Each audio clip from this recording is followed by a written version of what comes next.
Okay, good evening, everybody. I am excited to be back. I've actually had to leave town for work for a few days, and believe me, building a glider is much more where I would rather be.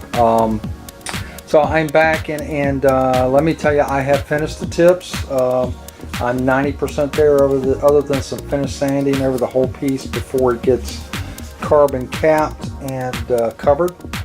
And obviously attached to the wing. I'll show you the profile I came up with is a little thinner than what I had originally thought I would do. It's basically following the contour of the T6 rib all the way through. Maybe just a little thinner on the edges, and certainly a much tighter profile as far as the leading edge is concerned. Some people may do differently, want to do differently. They may want to just come off the T6 rib and cut this way down all the way out to the very end, and just let the covering be the support there. I've decided to do it this way, and I think it'll be fine. So those are done.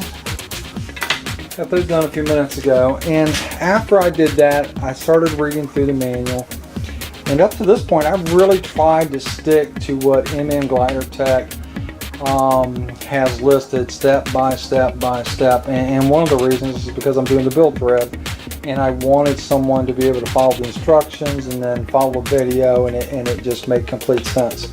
I'm going to deviate from that, and the reason is the carbon capping.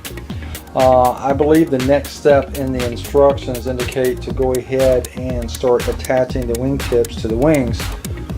I'm not going to do that because I want to get all these larger pieces complete and then carbon cap it.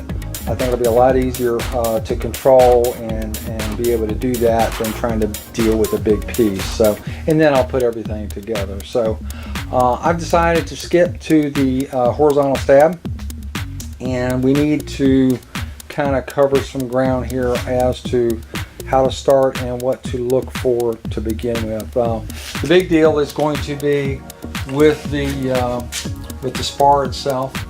The spars have been basically cut. You're still going to have to cut the length, but there's a real important piece to the spars that we can't get wrong. MM Glider Tech has marked the root of the spar, and what they've done that for is because the root has been reamed out to a larger diameter to fit the control rod that goes between the spars, or between the halves. Okay, so yeah, this side's been reamed out and this side hasn't. So if we get that mixed up, and it's only the inside root, the inside of the stab, that has actually been reamed out. If we get that mixed up, then they're going to go on backwards, and it's not going to work. So the first thing I'm going to do is get the actual joiner rod and make sure that this connection is tight, but not too tight, and that I like the fit. Work on that before I do anything else. The next thing after that is to, obviously I've got to sand the carbon down so it'll accept the wood, and then after that we have to wrap 3 inches of this from the root side, from the inside edge. We have to wrap 3 inches of this with thread that's been provided.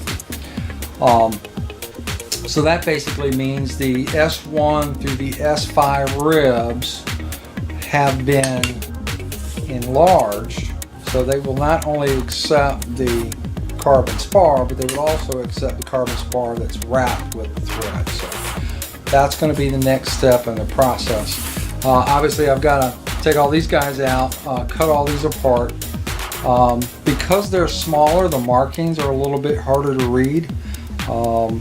So what I think I'm going to do is I'm not going to cut any of this out and clean these things up until I think I have the time to build the whole thing. That way I can just go from start to finish. If these are small little pieces in some cases, and losing one of these would mean having to remanufacture one.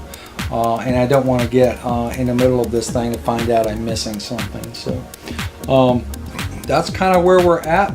Excited to get going, and I'm going to go ahead and wrap these spars, and I'll be back.